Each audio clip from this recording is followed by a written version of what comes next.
Welcome back, everyone. We're diving into Renaissance Florence today. But not the Florence of the artists and the Duomo, no. We're going a little deeper, a little darker. That's right. We're exploring the history of same-sex relationships in one of the most influential cities of the Renaissance. And I know what you're thinking. Gay relationships in Renaissance Italy, wasn't that, well, a bit taboo? Taboo is an understatement. But that makes it even more interesting, don't you think? To uncover these hidden lives, we're using court records from a rather unique institution called the Office of the Knight. The Office of the Knight. Okay, you've got my attention. It was a special magistracy established in 1432 specifically to police sodomy, and the records offer a rare glimpse into the lives and loves of ordinary Florentines. Wow, so we're not talking about some elite circle here, but everyday people. Exactly. We're talking about artisans, merchants, even members of the nobility. And what's fascinating is that Florence has an unusually high number of documented cases, maybe even one of the most well-documented cities for this topic in pre-modern Europe. It's true. It makes you wonder, was there something unique about Florence? Or were they just really good at record keeping? Right, like was there a higher tolerance, or were they just more obsessed with control? Well, there are a few theories.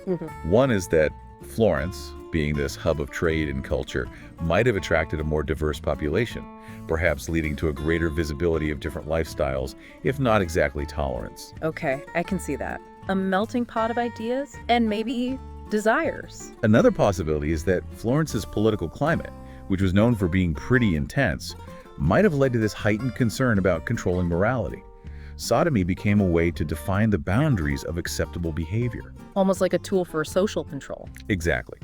But let's start by understanding the legal landscape. What were the actual laws surrounding sodomy in Renaissance Florence? Well, a dedicated police force like the Office of the Knight suggests it wasn't a parking ticket. What kind of punishments are we talking about? Harsh is an understatement. In the early 14th century, men convicted of sodomizing boys could face castration.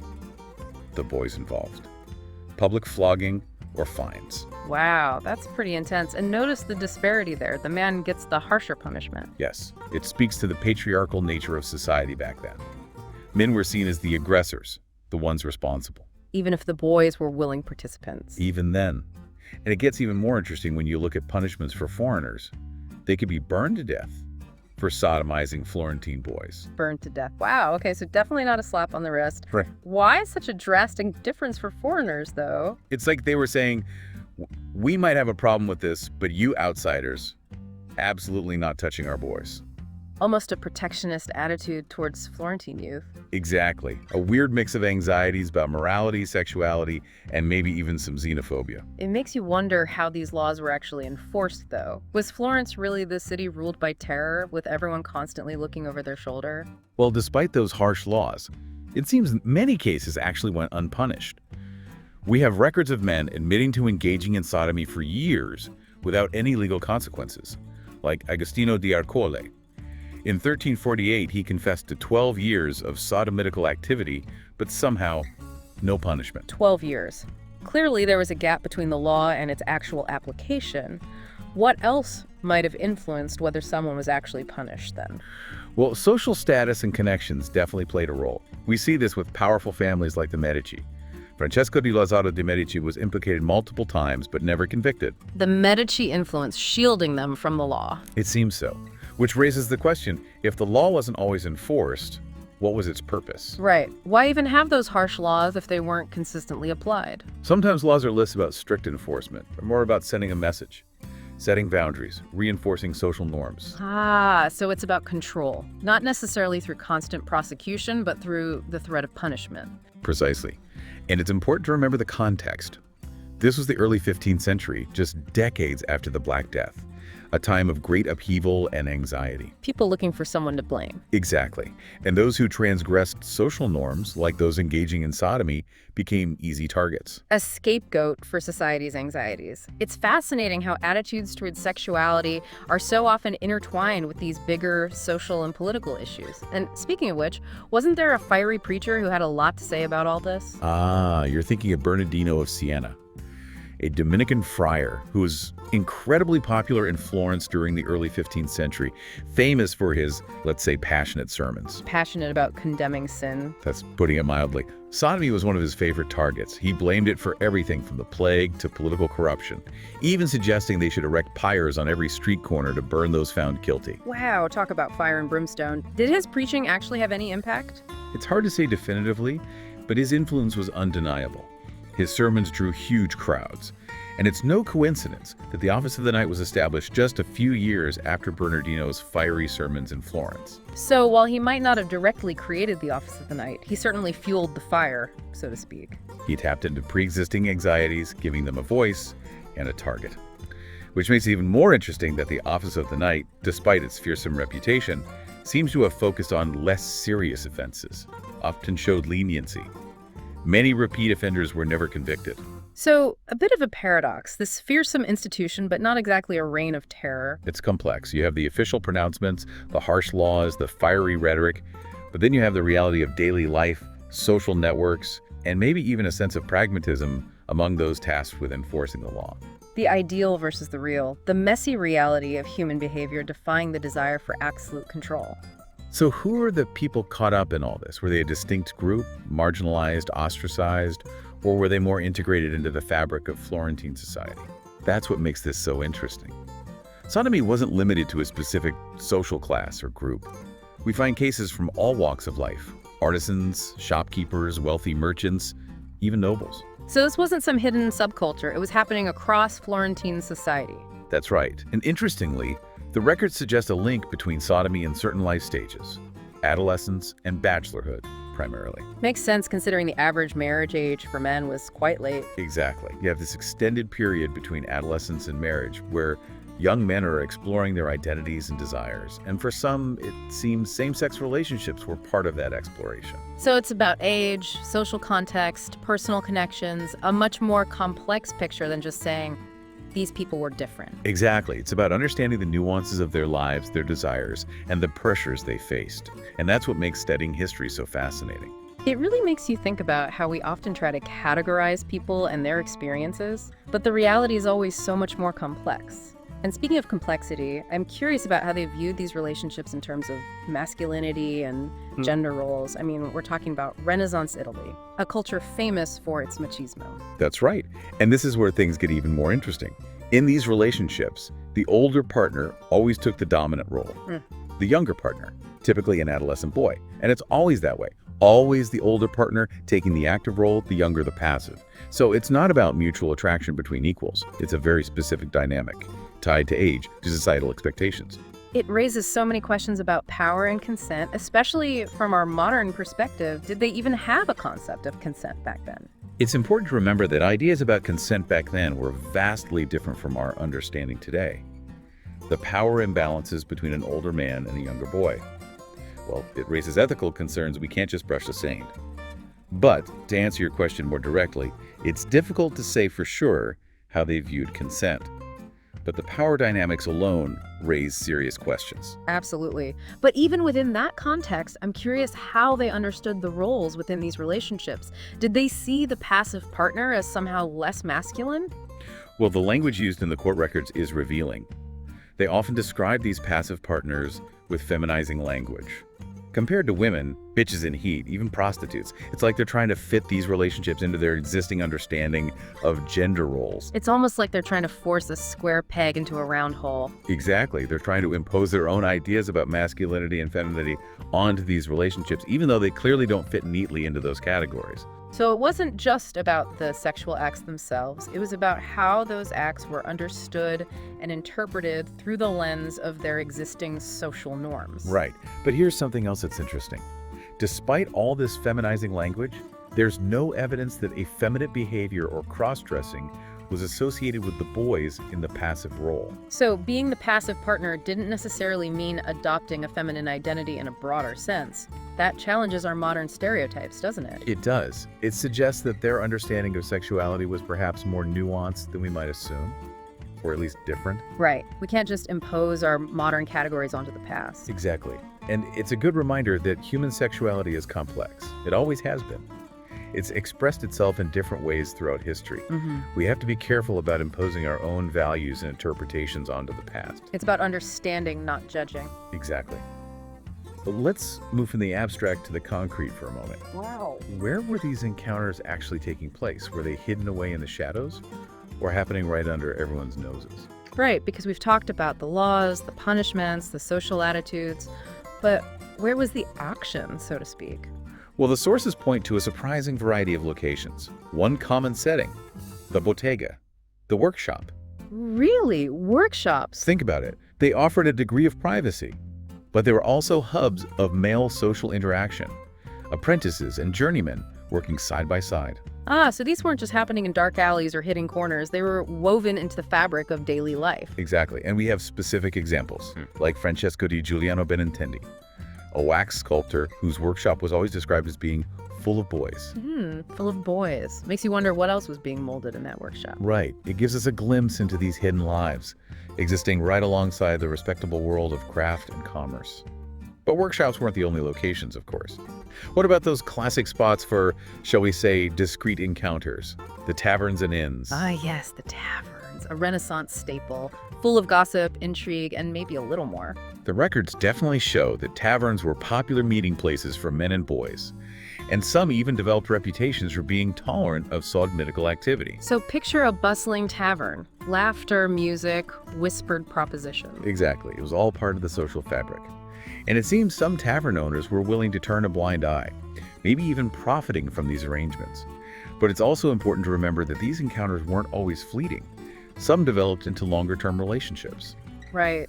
We were talking earlier about the language of maintaining or keeping a boy, which suggests something more than just a casual encounter. What can you tell us about the nature of those deeper relationships? Well, these relationships often involved material support, social recognition even. Men would provide their younger partners with food, clothing, shelter, even lavish gifts. It was almost like a parallel system of domesticity, existing alongside traditional marriage. So we're seeing a kind of proto-sugar daddy dynamic, obviously within a very different social and historical context. Were there any examples that stood out to you? One that comes to mind is a hosier, who dressed his young shop assistant so extravagantly that people mistook the boy for a wealthy merchant's son. Wow. So it was about more than just sex. It was about status, about social recognition. It was, and it was about affection too. But we also have to acknowledge the potential for exploitation. The concept of guarding a boy sometimes implied something darker, didn't it? Right. We can't romanticize these relationships. There was always that potential for abuse, especially given the power dynamics. Absolutely. But amidst all this complexity, we also see glimpses of genuine affection and devotion. We have cases of men described as idolizing their younger partners, relationships lasting for years, even friends intervening to try and break up a couple because they felt one partner was too deeply in love. It's a reminder that even within systems that might seem restrictive or oppressive to us today, human emotions found a way to express themselves. They did. And it makes you realize that these weren't just abstract historical figures. They were real people with real feelings, navigating the complexities of life and love just like we do today. Exactly. But all of this takes on an even more intriguing dimension when we consider the intersection of these relationships with Florentine politics. Ah, yes, the Medici. Power, intrigue, and maybe a few secrets. We talked earlier about how even powerful families like the Medici were involved in this world. And how those anxieties about sodomy weren't just about morality, they were about power, too. Right. Remember Bernardino of Siena and his warnings about sodomitical relationships influencing political alliances? Well, it seems those fears weren't entirely unfounded. So it wasn't just a personal matter. These relationships could have real political consequences. Were there any specific examples that illustrate this? There's a fascinating case from the 1430s involving three aristocratic youths bound together by, well, they actually plotted to overthrow the government. A coup d'etat fueled by forbidden love. That's incredible. Did they succeed? No. Thankfully for the Medici, the plot was foiled. But it shows how anxiety surrounding these relationships extended beyond morality. They were seen as potentially destabilizing, a threat to the social order.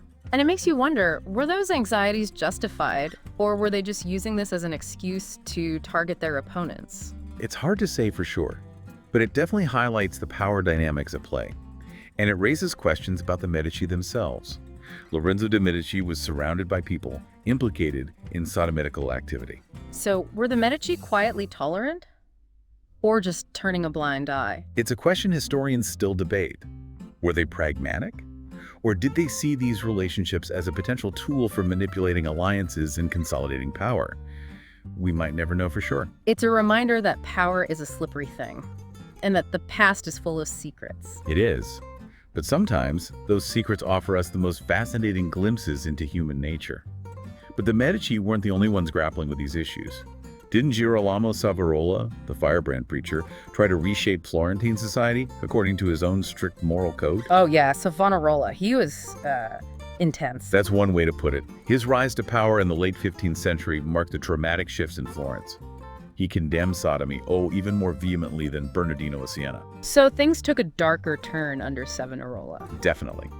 He saw sodomy as a sign of moral decay, a symptom of Florence straying from God's path. He pushed for harsher punishments, including the death penalty. And he didn't just preach, he took action. What kind of action are we talking about? He organized these groups of young boys to patrol the streets, reporting any immoral behavior. Public burnings of books and artwork he deemed offensive, dress codes, curfews. He wanted to control every aspect of Florentine life. Wow, a real crackdown. Did it work? Well, his reign was short-lived. He was excommunicated by the Pope in 1498, and ironically burned at the stake in the same square where he held his sermons. Talk about poetic justice. But even though his reign was short, his impact wasn't, was it? No, his influence lingered. His attempts to reshape Florentine society, his obsession with moral purity, it left a mark on the city. And his focus on sodomy as a sign of decay continued to influence attitudes well into the 16th century. So even after Savonarola's dramatic exit, the story continues. What can you tell us about how attitudes towards same-sex relationships evolved in the 16th century? Well, in some ways, the 16th century saw a continuation of these trends we've been talking about. The law was still used to regulate behavior, punishments remained harsh, but there's a shift in focus. Less religious fervor, more of a secular approach to social control. So less about sin and damnation, more about order and stability. Exactly. In 1514, they passed a new law, abolished fines for sodomy. Instead, public humiliation, corporal punishment. So they shifted from hitting people's wallets to hitting their reputations. Precisely. Make an example of them. Associate sodomy with shame. But was public shaming really an effective deterrent? Debatable. It can backfire, create resentment, drive these relationships further underground. That's the thing about trying to control people's private lives, isn't it? It often just makes things worse. You're absolutely right. But here's something else. Even in this harsher climate, they still made a distinction between adults and youths under 25. Younger offenders got more lenient treatment. So the idea of youthful indiscretion, boys will be boys, that still held some weight. It seems so. Even in a society that condemned same-sex relationships, there were still these gray areas, these exceptions to the rule. Which tells us something important, right? Social norms are never as clear-cut as they seem. But despite all of this, despite the laws, the punishments, the stigma, it seems same-sex relationships continue to exist in Florence. They did, and it tells us something about the human spirit, doesn't it? The need for intimacy, for connection, it finds a way, even in the face of adversity. It's a testament to the resilience of human desire. We try to control it, we try to suppress it, but it always finds a way. And that's what makes studying history so fascinating. It's a reminder that people are complex, life is messy, and that even in the most restrictive societies, human nature always finds a way to break through. It really makes you realize that history isn't just about dates and battles and kings. It's about real people, living their lives, trying to find love and happiness, even in the most challenging of circumstances. It is. And it reminds us that those challenges often come from within our own societies. The laws, the norms, the expectations that define what's acceptable and what's not. And those norms are always changing, aren't they? What was scandalous in one era might be completely accepted in another. It makes you wonder what future generations will think of our own social norms. I know, right? It's a humbling thought. But for now, we're stuck with the past, trying to piece together those fragments of evidence, those glimpses into the lives of people who lived so long ago. And speaking of piecing things together, I'm curious to dig a little deeper into the actual dynamics of these relationships. We've talked about the laws, the punishments, the social context, but what about the encounters themselves? What can you tell us about the nature of intimacy and desire in these relationships? Well, it's tricky. The sources we have, mainly those court records, They don't exactly paint a complete picture. Right, they're focused on the legal aspects, the transgressions, not exactly love letters. Exactly. They capture the moments of conflict, the accusations, the attempts to control and punish. But they don't tell us much about the emotions involved. So we're seeing these relationships through the lens of a system that was designed to regulate and suppress them, not to understand or empathize with them. Precisely. But even with those limitations, we can still glean some insights. For example, the language they use is revealing. The terms maintaining or keeping a boy. Right, it suggests a kind of social contract, an arrangement, not just a fleeting encounter. Exactly. And these arrangements often involved material support, social recognition, even emotional attachment. It was a different kind of relationship, existing alongside traditional marriage. And it wasn't always about power and exploitation, was it? We saw those examples of what seemed like genuine affection, maybe even love. We did. Mhm. Like the case of Giovanni di Marengo Marenghi, the painter. Remember him? He was described as being deeply in love with a younger boy. So much so that his friends tried to intervene, worried about his emotional well-being. It's heartbreaking, isn't it, to think of this man so consumed by love that his friends were worried about him. It is. And it reminds us that these were real people with real emotions. Love, jealousy, heartbreak. These are universal human experiences. They transcend time and place. They do, and it's something we often forget when we're studying the past. We get caught up in the big events, the power struggles, the social structures. But at the heart of it all, it's always about individual human beings, trying to make sense of the world, trying to find connection and meaning. Exactly. And that's why it's so important to look beyond the surface, to delve into those individual stories, to try to understand the lives and motivations of the people who lived before us. Well said. And speaking of understanding motivations, we've talked a lot about the individual experiences of these relationships, but we can't ignore the broader political context, can we? After all, as we've seen, these relationships weren't just a private matter. They could have real political implications. Absolutely. Remember those anxieties that Bernardino of Siena preached about? Yeah. About these networks of relationships influencing political alliances and appointments? Yeah, he was convinced that these relationships were a threat to the social and political order. He was. And, it's easy to dismiss him as a fanatic. But those anxieties weren't entirely unfounded. Remember that case from the 1430s with the 3 aristocratic youths? The ones who plotted to overthrow the government? Oh yeah, the coup d'etat fueled by forbidden love. That was a wild one. It was. And it shows how these relationships could be perceived as a threat. Not just to morality, but to the stability of the state itself. It makes you think, doesn't it, about how power and sexuality are so often intertwined. They are. And it makes those whispers about the Medici all the more intriguing. Lorenzo de' Medici, surrounded by people implicated in these activities. What did he really think? What did he know? It's a question that historians are still debating. Was he tolerant, pragmatic, or did he see these relationships as a potential tool for manipulating power? We might never have a definitive answer. We might not. But that's part of the allure of history, isn't it? The unanswered questions, the mysteries that keep us digging, keep us searching for those elusive truths. It is. And it reminds us that the past is never truly settled. There's always more to discover, more to learn, more to question. Exactly. And that's what makes this journey so rewarding. It's not about finding all the answers. It's about the process of exploration, of discovery, of constantly challenging our assumptions and expanding our understanding of the world. Well said. And for our listeners out there, we hope this deep dive into same-sex relationships in Renaissance Florence has done just that. Challenged your assumptions, sparked your curiosity, and maybe even left you wanting more. I hope so. Because the more we understand the past, the more we understand ourselves, and the more we realize that despite all our differences, all our complexities, we're all connected by the same fundamental human desires. The need for love, for intimacy, for connection. Beautifully put. And on that note, we'll wrap up this deep dive. But the conversation doesn't end here. Keep exploring, keep questioning, and keep those minds open. Until next time, folks.